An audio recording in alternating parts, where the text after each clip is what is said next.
How to clear cache on email. Hi everyone, welcome back to Wake&Tech.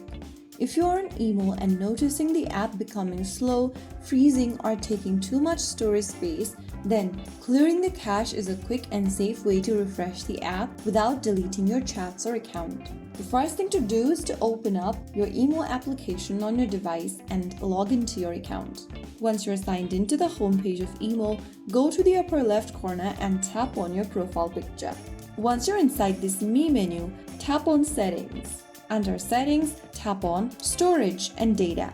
On the next page, select Manage Storage option. Now, click on Clear right next to Email Cache, and you'll be able to delete the cache data from email.